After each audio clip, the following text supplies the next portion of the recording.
Dear listeners, I have so much to tell you, and I often don't know where to start. It seems the world doesn't want to admit that sometimes we make mistakes, and that sometimes the wrong person gets punished for something they didn't do. Not all of us have been personally affected, but many of us have been impacted by this reality, and I feel like it's my responsibility to share these stories with you and to tell you what I've learned about wrongful convictions.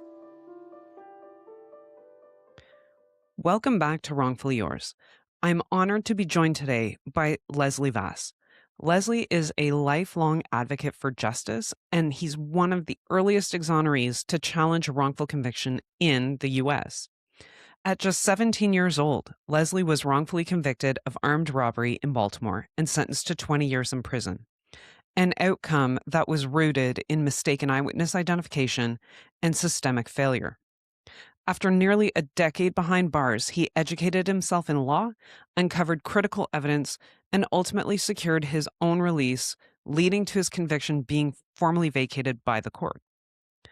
But Leslie's story doesn't end with exoneration. For decades, he's used his lived experience to expose the enduring harms of wrongful convictions, to advocate for accountability, and to challenge the myth that clearing one's name brings closure. Even after court-ordered expungement, Leslie continues to confront the lasting consequences of a system that refuses to fully let go of its mistakes. And so today, this is a conversation about truth, accountability, and what justice really requires long after the conviction is overturned.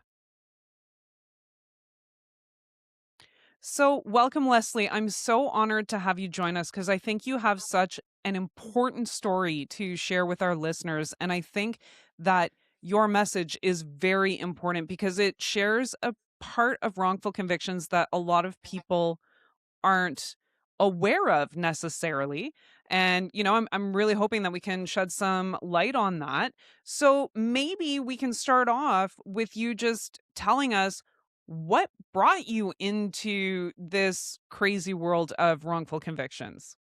Well, Kelly, this story started when I was 17 years old in 1975. And my mom sent me to the store to make a purchase.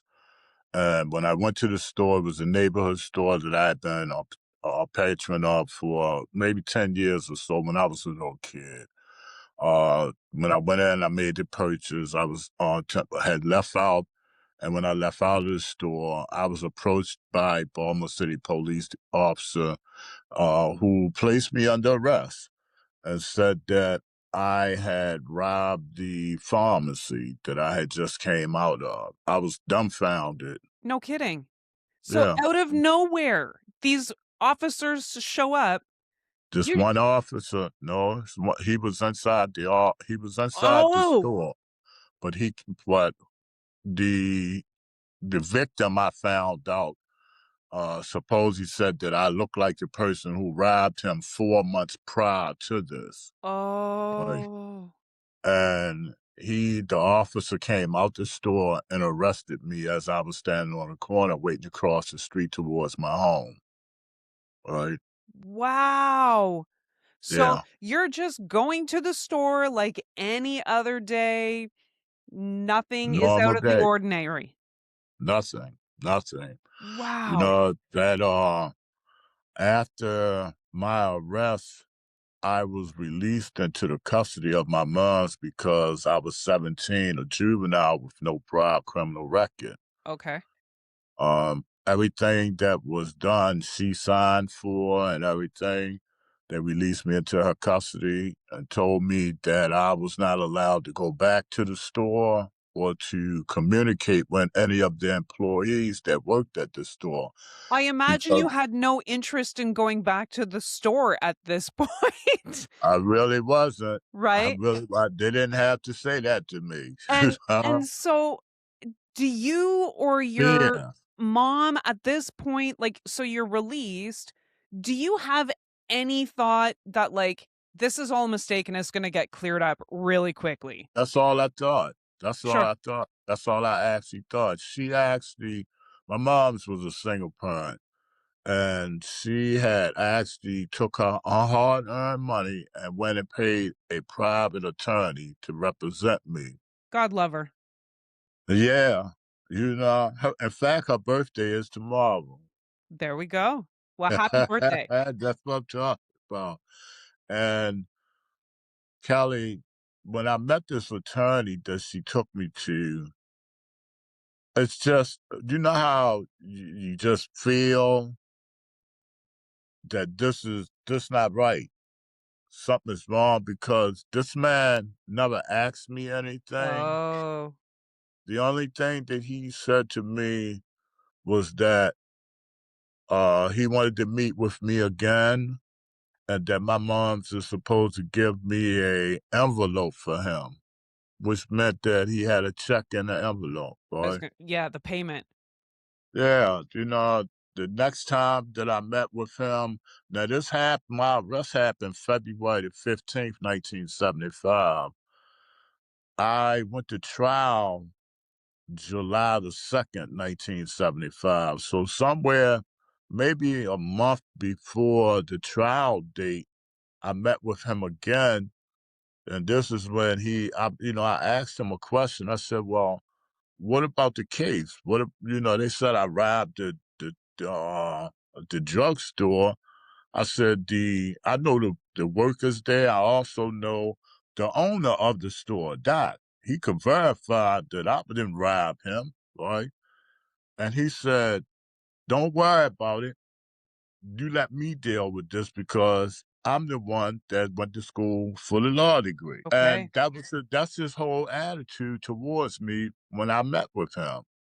And I told my moms, I said to her, I said, I said, Mom, I said, I truly, truly am lost. I said, but I just don't feel good about this lawyer, right? And she like, boy, you better be quiet. I paid my hard-earned money to these people. Sure. You know, 1975, over 50 some years ago, right? I went to court while waiting in the hallway, waiting for the doors to be open to the courtroom. I noticed a fellow constantly looking at me, but he was standing with two other workers that worked at the pharmacy. And they saw me and they were like, Leslie, come here, boy. What you doing down here? And I'm scared because I don't want to say nothing to them because they told me if they caught me talking to anyone, they were Right. going to rearrest me. Right. So I'm a kid. I'm 17 years old. I played basketball in high school. I had a good potential to go to college playing ball, you Wow. know? And, Oh, that's I sad. bust out crying. No kidding. I started crying. And they was like, God, what is wrong with you? And I said, they told me I can't talk to you. And they said, what are you talking about? Who told you that you can't talk to us? I said, when they arrested me, they said if I talk to y'all, that I would get locked back up. And they said, wait a minute. And they looked at each other. Then they said, Leslie, they locked you up for the robbery of our worker? And I said, they said I robbed the drugstore. And they was like, boy, calm down. Get yourself together. Where Clara May at? That's what they used to call my mother. Where Clara May at? And I'm like, she gone to the lawyer's office to take care of something and she's supposed to be back. They said, come on and go with us. And they walked me over to this man with a suit on, who I later found out was the state's attorney.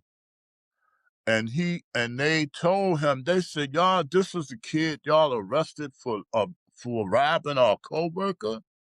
So we know this kid. This kid didn't rob him. We saw the people who robbed him. And it We wasn't this gave, guy. and it wasn't him. We gave y'all information that led to the arrest of the other two men. This kid wasn't one of the ones. We know him from y'all make a mistake, right?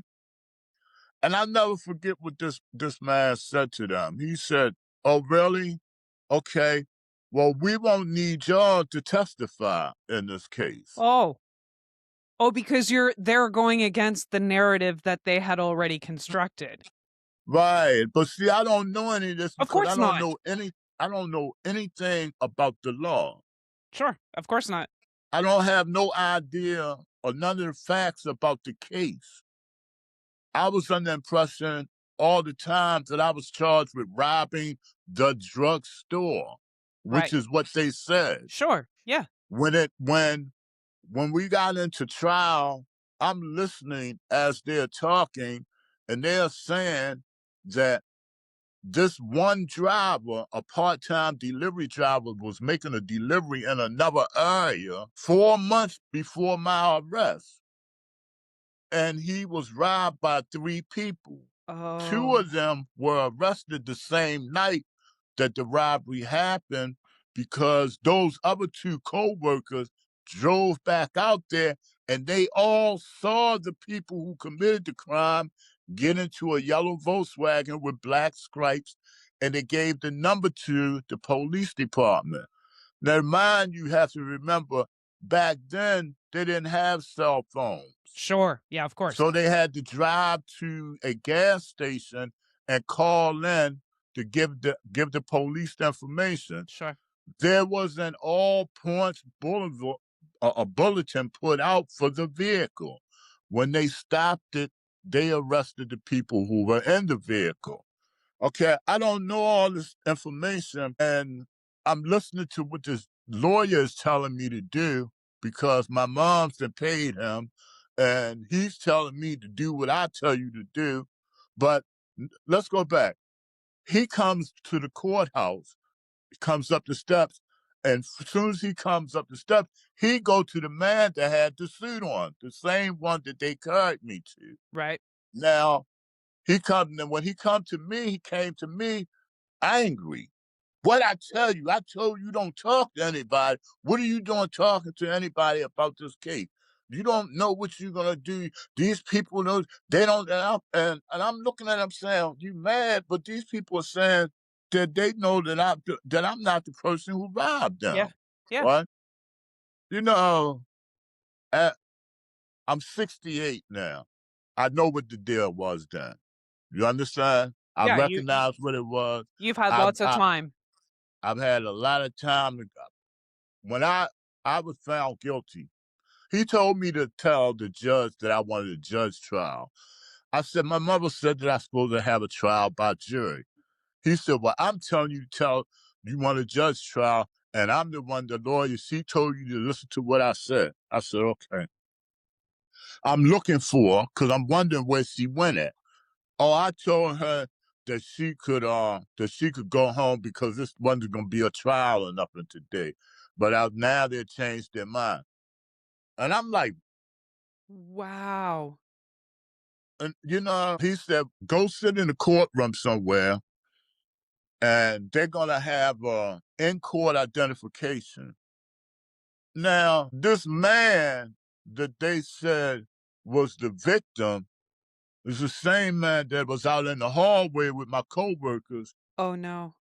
looking at me. Right. Of course. So now When we he knows Wait who a to minute. identify now. No, when we come into court and when they open the doors to the courtroom, I go in. I sit maybe the third row from the door, and he sits behind me. Wow. And the man with the suit on sits next to him. Of course. They Probably nudging him open the whole time. they open a folder. And when the lawyer tell me don't look back, but that's the man with the red plaid shirt on, the lumberjack shirt, that's the victim. Mr. He said, you never saw who accused you? I said, they had me put my face to the wall and put a gun behind my head and told me, don't move.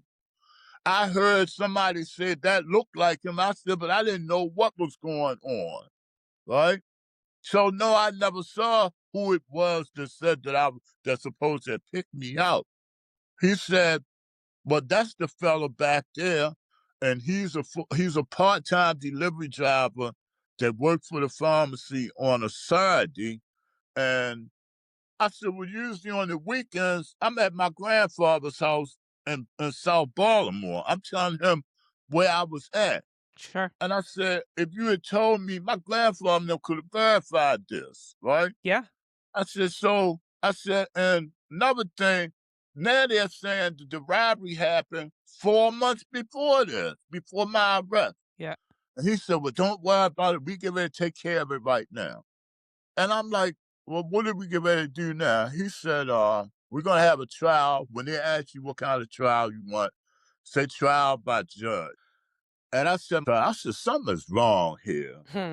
And he was like, look, I told you what to do. You got to make a decision right now. When they ask you, and then I heard this guy that was the state's attorney tell the judge, okay, we're ready, Your Honor. And we go up there, they tell me come up to the table. Then this man get on the stand, they swear, man, they said, well, we need you to go sit in the courtroom and we're going to send the victim out so he can come back in and make an in-court identification. Now, I know I don't know nothing about the law or nothing, and I understand that I was a child and certain things. I said, well, what kind of shit is this? He was sitting right behind me, Yeah. looking at a photograph in a folder. Yep. Why he can't say who I am now? Yeah. So, but even when he got up on the stand, he had some serious reservations about saying that I was the person then. Because I remember him saying, they kept asking him, they said, is this the man that robbed you? He kept saying, he looks like him. Mm, He looks like him. They said, well, we can't go by look like, you have to say he is the one, right. right? And then he said, okay, well, they said, "Is he the one that robbed you?" He said, "Yes, he is the one." My transcript shows it. Wow. You Yeah. understand? Yeah, yeah, yeah. But and that's the thing, like with the eyewitness, is that you have to make a like a confident statement. You can't just say like, "Oh yeah, it's similar, I think, maybe, could be." You have to say, "Yes, he is the one." Kelly, that happened when I was 17. I was sentenced to 20 years total. They classified me to the Maryland State Penitentiary, was the maximum security facility in the state of Maryland Wow. at the age of 17. My goodness. So I you were had no sentenced as an adult? I was sentenced as an adult. Okay. Even though Without you without were any a without youth. any with and I was the youth. Yeah. Without any juvenile adjudication hearing to determine whether or not I was, commendable for a juvenile program. None of that, none of that. And I sorry, automatic again, I I just wanna stress, you said you were a juvenile with no previous record. Like, you were none. an upstanding citizen up to this point, and now they've decided to throw the book at you. Right, they give me Okay, 20 years, right? When I as an went adult. into as an adult, when I actually the day that when they sentenced me, I went to court July 2nd, 1975. They brought me back to court July 18th, and they sentenced me to 20 years. They sentenced me to 15 years for the armed robbery and 5 years consecutive for a weapon that the man said was used. A total of 20 years, right? And I couldn't believe that, that they actually, I said, 20 years for what? In the courtroom. I was truly traumatized. No kidding. And they had to actually wrestle me out of the courtroom because I couldn't believe. I said, for what? Being black? Because that's not, You know I what? can't see no other, I didn't wanna ask that question, no, but I no, but really that's, felt there was an undertone through your whole story that this was part of it. Kelly, during that time, Maryland, Maryland, you can go back and look at the cases. Go back and look at what they did. They had to release 250 people up under what they call the Unger decision, because of wrongful jury instructions and that kind of stuff. Yep. All those individuals that they released were individuals who were in the Maryland State Penitentiary with me. Wow. And I'm talking about this is something that's major here in Baltimore. And I've always tried to explain to these people when when I actually got in prison, I started learning about the law because death row was directly above me. Right. Was with the house and death row tier was directly above me. And the fellow, I guess I can, well, I can say for sure that maybe them fellows saved my life Oh, from me not killing myself. sure. You understand? Yeah. Because I used to come out my cell and stand there and could not believe where I was at for nothing, No kidding. for not knowing. And, I ended up filing a petition against that attorney. I found out that he was a Maryland Bar Council member for the Attorney Grievance Commission here in Baltimore, in the Oh, state of Maryland. This man sat on the board that made determinations when someone should be disbarred, right?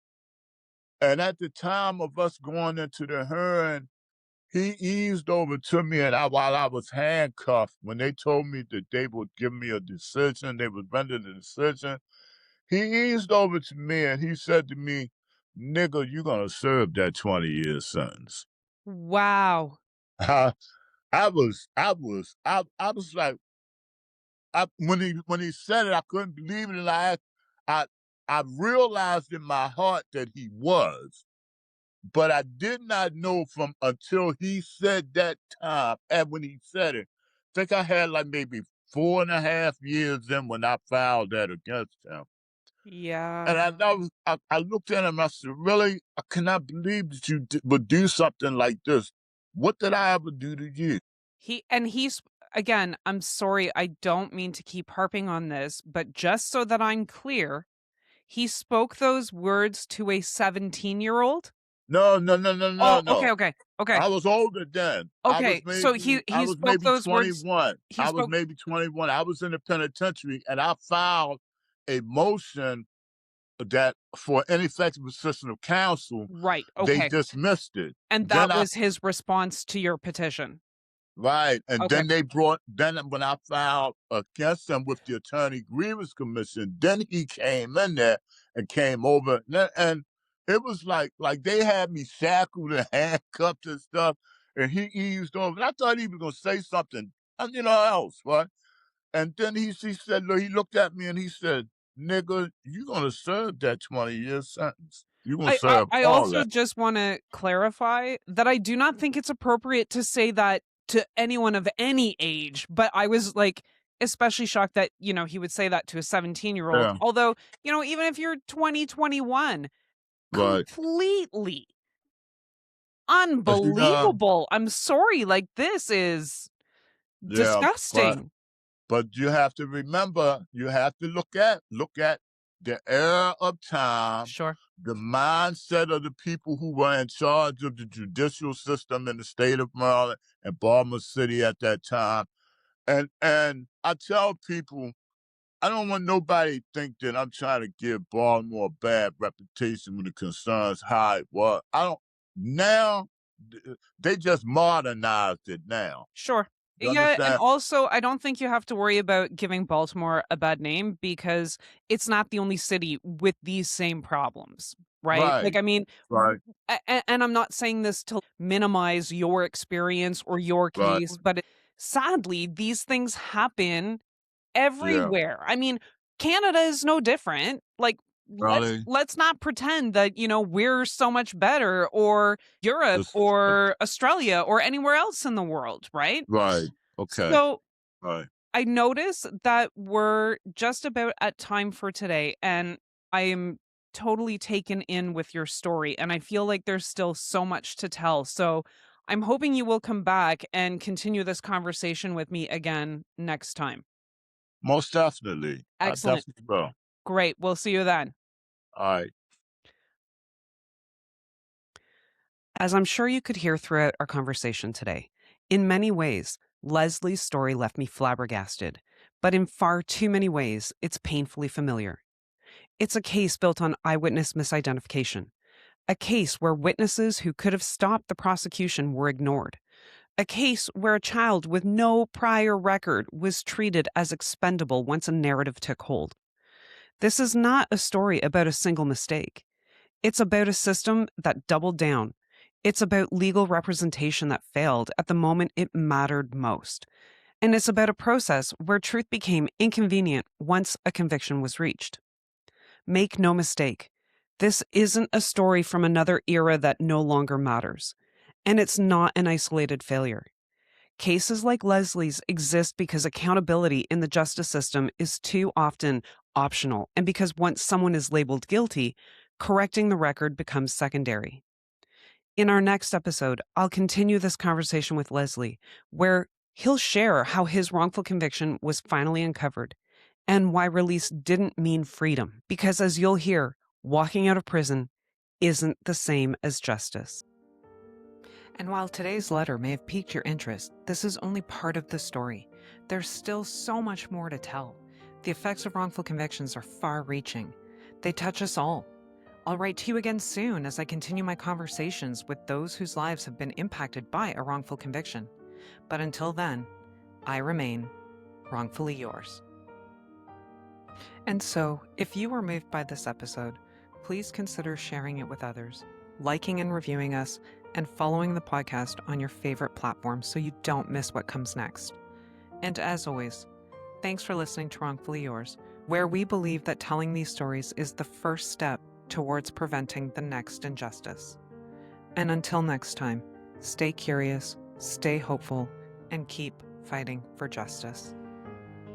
If you have something that you want to talk about with me, or even if you want to just send me some words of encouragement, you can drop me a line at wrongfullyyourspodcast@gmail.com. You can also check out my website, kellylozon.ca, for more information about me and the kinds of things that I do.